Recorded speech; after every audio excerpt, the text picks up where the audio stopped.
A mí me gustaría que discutiéramos estas categorías políticas de las que el liberalismo no se despoja porque son con esenciales al liberalismo, como por ejemplo lo que hablábamos, ¿no es cierto?, del sufragio universal, el individuo, el tema de despojar a la familia de su soberanía, cosas ya que son un poquito grotescas que han pasado últimamente y que a la gente le parecen normales, como por ejemplo la eliminación legal del débito matrimonial, donde ahora resulta que el marido o la esposa tiene que pedirle permiso al cónyuge para tener relaciones sexuales con él, pese a que el consentimiento eterno fue dado en el acto del matrimonio. Cosas así que a mí me gustaría discutir porque yo creo que son el meollo del asunto, digamos, dado que estamos también discutiendo con alguien que es una persona que postula, ¿no es cierto?, el liberalismo cultural. Yo antes de que postulara el liberalismo cultural te leí muchas veces decir que el marxismo cultural es liberalismo cultural, y entonces a mí me gustaría que entráramos a discutir más esas cosas, el tema del por qué hoy en día el rol de proteger está desligado del rol de mandar, cuando, digamos, si nosotros observamos cualquier civilización post-neolítica y premoderna, lo que nos encontramos es que esos roles están íntimamente ligados, y discutir, ¿no es cierto?, las consecuencias que yo considero negativas que vienen dadas de esa separación innecesaria, también la separación, ¿no es cierto?, entre la fe y la construcción de la idea de unidad política, de la idea de país, tener un país, gente que tenía creencias similares o parecidas y luego pasó a ser gente que tiene el mismo color de piel o que habla el mismo idioma, y ahora ni siquiera es relevante la existencia misma de los países. Todo ese tipo de temas a mí me parece que son el meollo del asunto, porque más allá de eso, si nosotros hablamos de aranceles, claro, tú puedes decir, izquierda parece que está en contra de los tratados de libre comercio. No, para nada, pero el libre comercio no puede significar que el Estado no se financie cuando nosotros observamos los tratados de libre comercio, que eran bastante más libertarios que los tratados de libre comercio actuales, que tienen miles y miles y miles y miles y miles de páginas de regulación y de homologación legislativa, etcétera. Cuando nosotros miramos los tratados de libre comercio que él citaba, ¿no es cierto?, del siglo XIX, siglo XVIII y posteriores, lo que nosotros nos encontramos son no con eliminación de aranceles, sino con disminución simultánea de ciertos aranceles o de todos los aranceles, pero no se dejaba al Estado sin recaudación, mientras que el neoliberalismo plantea prácticamente la inexistencia de los aranceles o unos aranceles que están ahí de juguete, y tenemos, ¿no es cierto?, un Estado que tiene que expropiar a los ciudadanos, posteriormente haberlos desarmado y haberles quitado la soberanía política de su familia,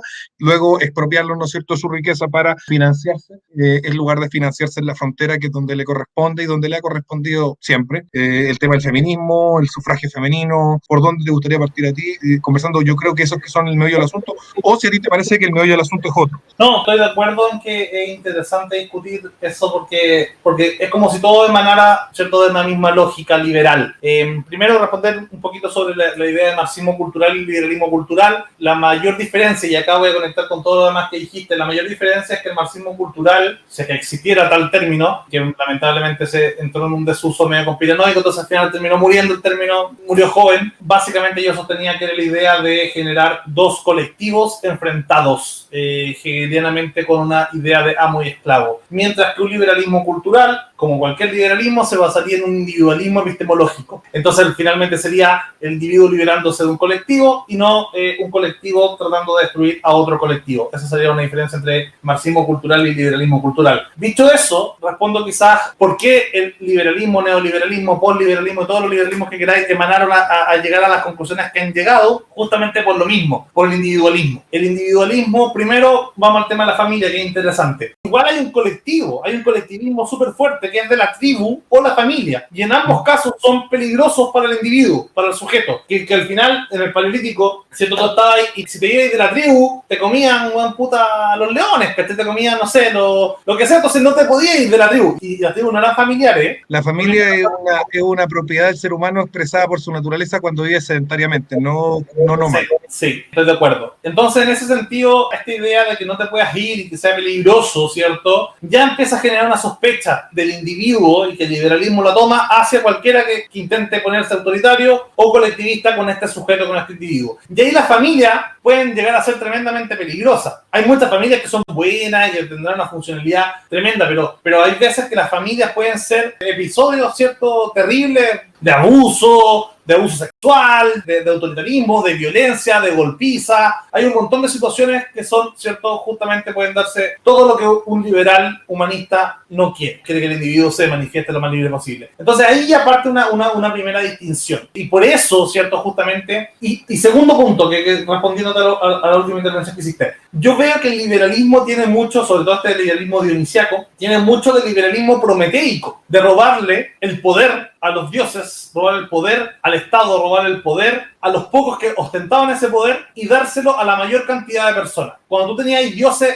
reyes dioses, faraones, por ejemplo, ¿cierto? Ellos acumulaban todo el poder. Reyes ¿cierto? papas, como los de Inglaterra actuales. Pero esta acumulación, ¿cierto?, se acabó justamente con las revoluciones aristocráticas, ¿cierto? Por ejemplo, de los patricios en Roma que echan a los reyes etruscos. Ahí hay una primera construcción, o en Grecia también se dio, que sacan a los dictadores y se dan esta democracia, que en verdad era una aristocracia porque era de básicamente hombres blancos con propiedad, no esclavos ricos, que eran más o menos como el 10% de la población total. Yo quisiera interpelar a Lucas en esos mismos términos, porque Lucas, digamos, de alguna manera da lugar, y por eso también era para mí importante realizar este debate, porque yo cuando discuto con los libertarios, yo les digo, el individuo no existe porque el ser humano no es un ser increado y no es Dios, digamos. Y cuando él hace el ejemplo Prometeo, y cuando él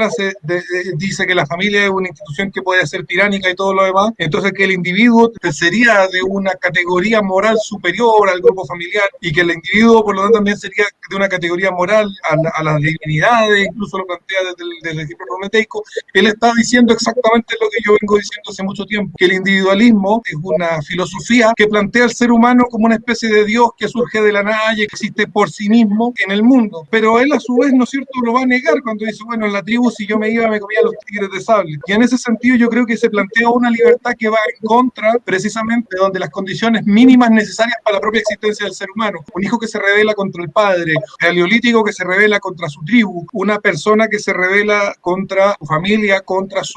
su identidad de nacimiento, etcétera. Lo que te plantea, ¿no es cierto?, es un ser humano que pretende, digamos, divino, que se pretende increado, que se pretende absoluto. El ser humano, la verdad es que no es así. Por lo tanto, el individualismo no pasa de ser un mito para construcciones jurídicas que dicen, bueno, vamos a darle poder a esto porque vamos a considerarlo de una forma que en realidad no es, ¿no es cierto?, separado de lo demás en sentido abstracto y como un ser por sí mismo, cuando en realidad no existe el ser humano que sea ser por sí mismo, sino que el ser humano existe porque nace de un papá y de una mamá y que lo alimentan, etcétera, y que por lo tanto, ¿no es cierto?, no ser un ser por sí mismo, independiente de todo el ejercicio que puede realizar de su voluntad y de su libre albedrío, se encuentra sometido a ciertas autoridades naturales que están dadas por las condiciones materiales en las que existen. Esta especie de liberación de esas autoridades naturales, como la de la tribu en el Paleolítico, lo es la de la familia en el Neolítico y hasta la actualidad, digamos, lo que generan es esta sociedad que nosotros vemos que es, claro, el gran triunfo del liberalismo, del neoliberalismo, etcétera, en la sociedad actual, donde tenemos a la gente tomando antidepresivos, en los países nórdicos que parecen ser la utopía tanto de la izquierda como de la derecha, vemos gente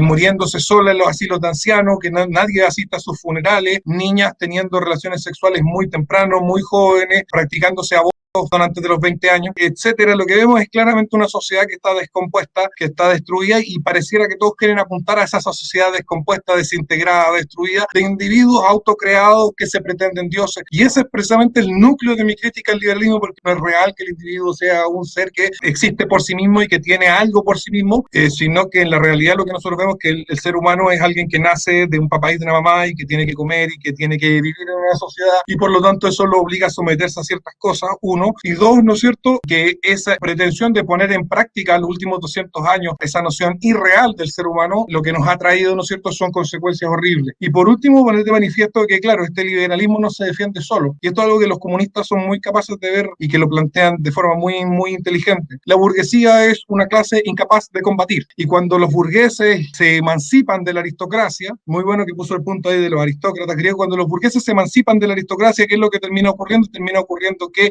los obreros se les rebelan y el mundo se va un poco al carajo, ¿no es cierto? Vivimos las terribles situaciones que ocurren con las revoluciones comunistas y los estados totalitarios comunistas, que vienen precisamente dados por una libertad de expresión y las libertades políticas dadas por la burguesía liberal a las clases proletarias, y que no deberían existir ni en las clases proletarias ni en las burguesías liberales, en tanto la burguesía como clase estrictamente productiva, que es para lo único que sirven y lo que hacen muy bien, y por cierto estamos muy agradecidos de tener productos de su industriosidad, no es capaz, ¿no es cierto?, de construir estabilidad política, y en los últimos 200 años lo que hemos visto ha sido solo inestabilidad política, porque la estabilidad política se construye desde la espada y desde la fe, y en ese sentido, el capitalismo que yo planteo, digamos, es un capitalismo que se encuentra sometido a una aristocracia local y que da sentido a las personas dentro de sus núcleos familiares, etcétera. Y eso es lo que quería decir, o sea, en el fondo, luchamos por instituir una sociedad basado en un criterio de ser humano que no es real, y terminamos, ¿no es cierto?, como terminamos, por creernos dioses. Claramente aquí hay un ser humano que es de una forma, nace de un papá y una mamá, etcétera, bla, bla, bla, necesita tomar pecho y todo lo demás, y hay una ideología política que lo plantea de otra forma, un ser increado, casi divino, que tiene unas facultades y unas libertades que trascienden y vulneran, ¿no es cierto?, las propias condiciones de su existencia. Con eso termino esta pequeña intervención.